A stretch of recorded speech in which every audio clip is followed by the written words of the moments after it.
Welcome to the deep dive. Okay, today we're really getting into something specific and important for medical revision. Subacute thyroiditis. You might know it as D. Quervain's. That's right. We're basically aiming to pull out all the key high-yield stuff from the revision notes, make it stick. Yep, our mission, if you like, is to get a really solid handle on this condition, what it is, why it happens, how it shows up, and, crucially, how it's managed. We've got the notes covering everything from the definition right through to prognosis. Perfect. So think of this as your focused session to really nail subacute thyroiditis. Let's jump straight in. Definition first. What's the absolute core concept here? Okay, so at its core, it's an inflammatory condition of the thyroid gland. And the really key thing, it's self-limiting. It gets better on its own usually. Self-limiting, okay. And it presents with specific things. Yes, the classic picture is acute pain in the thyroid area, some swelling, a goiter, and then this really interesting pattern with thyroid hormones. First, you get hyperthyroidism, so too much hormone. Right, the overactive phase. Exactly. Then that's followed by hypothyroidism, the underactive phase, before it typically settles back to normal. Got it. So a temporary upset, essentially. Any other names we need to know? Yeah, it's often called de Quervain's thyroiditis, as you said, or sometimes subacute granulomatous thyroiditis. And one more pointer, often there's a link to a viral infection just before it starts. Ah, okay. That's a useful clue. The notes mention 4 phases. Maybe walking through those would help kind of map it out. Definitely. Good idea. So phase 1 lasts about, say, 3 to 6 weeks. This is the hyperthyroid phase. That's when you've got the painful goiter. And blood tests often show a high ESR. That's a general marker of inflammation. Okay, 3 to 6 weeks, hyperthyroid, pain, high ESR. What's next? Phase 2 is usually much quicker, maybe 1 to 3 weeks. It's called the Euthyroid phase. Basically, things are kind of in transit. Thyroid function tests might look normal for a bit. A brief calm before the next stage. Sort of, yeah. Because then phase 3 kicks in. This can last longer weeks, sometimes even a few months. And this is the hypothyroid phase.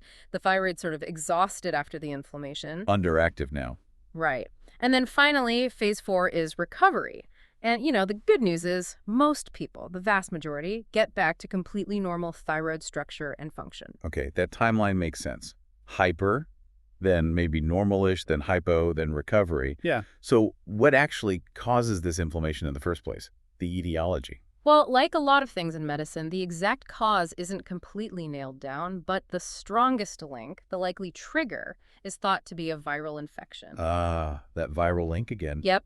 The notes mention things like coxsackievirus, even mumps virus as potential preceding infections. So the idea is the body fights off a virus and then the immune system sort of gets redirected. That seems to be the thinking. The inflammation is likely the immune system's response, maybe an over-response or a misdirected response following that viral trigger. Are some people more likely to get this than others? Any risk factors identified? Yes, a few things pop up. Having had a recent viral upper respiratory tract infection is a big one, which fits nicely with the viral trigger idea. Think so. It's also significantly more common in women than in men. And interestingly, having a background of other autoimmune conditions like Graves' disease or Hashimoto's seems to increase the risk too. That autoimmune connection is interesting. So let's go a bit deeper. What's actually happening inside the thyroid gland, the pathophysiology? Okay, so fundamentally, it's an autoimmune-driven inflammation. That viral trigger we talked about probably sets it off. It leads to the release of pro-inflammatory cytokines. These are like chemical messengers calling the immune cells into action. The cavalry arriving? Kind of, yeah. Immune cells are recruited to the thyroid gland. But here's the problem. They start damaging the thyroid follicular cells. These are the cells that actually make and store thyroid hormone. And the damage causes problems. Exactly. When those cells are damaged, all the stored thyroid hormone leaks out quite suddenly. That's what causes that initial hyperthyroid phase, a big dump of hormone into the bloodstream. Ah, okay. So it's not making too much hormone. It's just releasing stored hormone. Precisely. And then as the inflammation carries on and more cells are damaged, the thyroid's ability to make new hormone is temporarily impaired. That leads to the later hypothyroid phase while it recovers. That explains the phases really clearly. Damaged hormone release, hyperthyroidism, then impaired production, hypothyroidism. Okay. Now, someone comes in with neck pain, maybe feeling unwell. How do you tell this apart from other things, the differentials? Super important this. There's quite a list. You've got to think about bacterial thyroiditis. It's usually much nastier, more like an abscess, often very localized pain. Okay, bacterial is different. What else? Subacute lymphocytic thyroiditis, sometimes called silent thyroiditis. You can have similar hyper then hypo phases with the hormones, but crucially, it's usually painless or much less painful. Silent is the clue there. Right, pain is a big differentiator for D. Quervain's. Definitely. Then you've got the big autoimmune players. Graves' disease causing hyperthyroidism, but the mechanism is different, often involves eye signs, and radioiodine uptake is high, not low. And Hashimoto's thyroiditis, which is the common cause of chronic hypothyroidism, usually not painful like this, and the course is different. Okay, so Graves and Hashimoto's are usually quite distinct. Generally, yes. Also need to consider acute suppurative thyroiditis, another infection, often bacterial, quite severe. Maybe just generic infectious thyroiditis. And even though de Quervain's is autoimmune, you distinguish it from the chronic, usually painless Hashimoto's type of autoimmune thyroiditis. And don't forget simple thyroid nodules, which can sometimes cause pain. So a fair few things to rule out based on the specifics of the presentation, especially the pain and the timeline. How common is de Quervain's overall epidemiology? It's definitely less common than Hashimoto's. The notes actually classify it as a rare condition overall. Oh, really? Yeah. And demographically, it predominantly affects women, typically in the 30 to 50 age range. So think middle-aged women, but it's not something you see every day. Good to have that context. So let's picture the patient walking in. What are the classic clinical features we're looking for? The absolute hallmark is that sudden onset of neck pain, specifically over the thyroid, which is often tender to touch. They'll usually have a noticeable swelling there too, the goiter. Pain and swelling. Got it. Plus, they often feel generally unwell, feverish, tired, malaise, a bit like they're getting the flu. And then you layer on those hyperthyroid symptoms from that initial phase. Palpitations, maybe losing weight without trying, feeling hot and sweaty. And these symptoms usually resolve. Yes, that's the key. They generally clear up within a few months as the condition runs its course. The notes specifically pull out things like myalgia, muscle aches, and pharyngitis, sore throat, sometimes accompanying that initial thyrotoxic viral-like phase, along with tremor and heat intolerance. What about the hypothyroid phase? Do people feel symptoms then? It's interesting, often they don't. They might be technically hypothyroid on their blood test, but actually feel okay, or maybe just a bit tired. So symptoms can be subtle or absent in that phase. Monitoring the bloods is key. Right. So speaking of blood tests, what are the crucial investigations? Thyroid function tests, TFTs, are number one. You track the pattern. In the hyperthyroid phase, TSH will be very low, suppressed, because the pituitary gland senses too much thyroid hormone. T4 and T3 will be high. Okay, low TSH, high T4, T3, then? In the hypothyroid phase, it flips.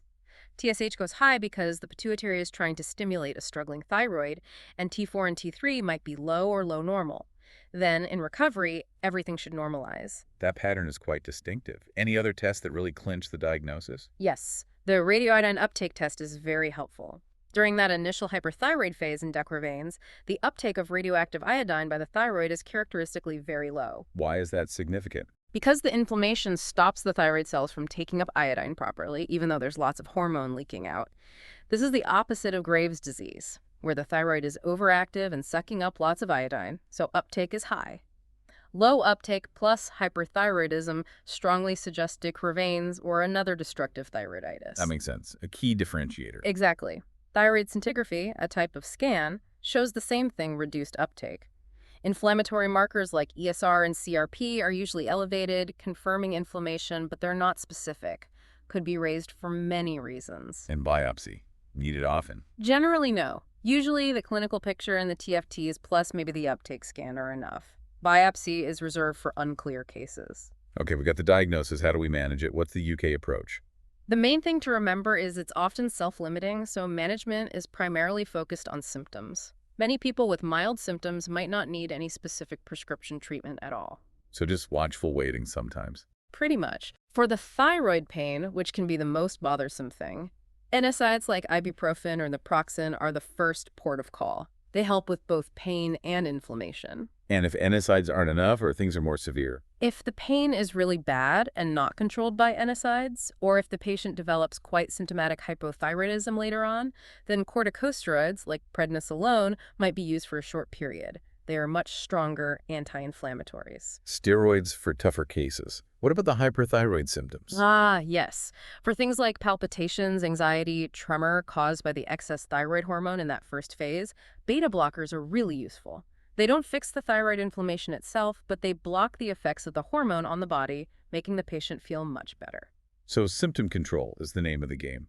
Let's break down treatment by phase again, just to be super clear. Thyrotoxic phase. Right, thyrotoxic phase. First line for pain is NSAIDs. If that fails, consider high-dose corticosteroids. For the actual symptoms of too much thyroid hormone, the racing heart, the shakes use beta blockers, or maybe calcium channel blockers as an alternative. Keep hydrated. Very rarely, for severe thyrotoxicosis, you might see potassium iodide plus prednisolone used. Okay, and then when it shifts to the hypothyroid phase. In the hypothyroid phase, treatment is only needed if the patient is symptomatic, or if their TSH level goes very high, the notes suggest a threshold like TSH 15. If treatment is needed, it's standard levothyroxine, just like for any other cause of hypothyroidism, but usually only temporarily. Temporarily being the key word there. What about non-drug approaches? Absolutely crucial. Reassurance is massive. Explaining that this usually gets completely better is really important. And monitoring during that hypothyroid phase, checking TSH and asking about symptoms every, say, 4 to 6 weeks, is standard to see when or if levothyroxine can be stopped as the thyroid recovers. Remember, the notes say I 90% make a full recovery, often without needing long-term treatment. That high recovery rate is definitely reassuring. So, brings us to prognosis. Sounds like it's generally very good. Excellent, yes. It's a self-limiting condition for the vast majority. Most people recover fully, usually within a few months, symptom-free, normal thyroid function, no lasting issues. That's great news. Are complications something we need to worry about much? Thankfully, complications are rare. Very occasionally, someone might have persistent thyroid dysfunction, either hypo or hyper, or it might recur later. Thyroid nodules could develop, but things like a thyroid abscess or permanent hypothyroidism are really very uncommon. Okay, good to know they're rare. Right, let's try and summarize the absolute must-know points about subacute thyroiditis for revision. Okay, key takeaways. It's inflammatory, self-limiting, think painful thyroid, think viral trigger often beforehand. Remember the phases. Hyper, maybe euthyroid, then hypo, then recovery. Diagnostic clues, that distinct TFT pattern, and especially the low radioiodine uptake during the hyperthyroid phase. And finally, prognosis is generally excellent. Perfect summary. Getting those core ideas locked down is so important. And maybe, for you listening, a final thought. As you study other inflammatory conditions, try comparing them. How does the temporary inflammation here in Quervain's differ from, say, chronic inflammation elsewhere? Making those connections can really help things click. That's a great learning strategy. And of course, if you're prepping for the MSRA exam, do check out the resources available past the MSRA.com, and freemsra.com have loads of useful stuff. Definitely worth a look. Well, that wraps up our deep dive on subacute thyroiditis. We really hope that's helped clarify things and made it a bit more memorable for you. Thanks for joining us, and all the best with your studies.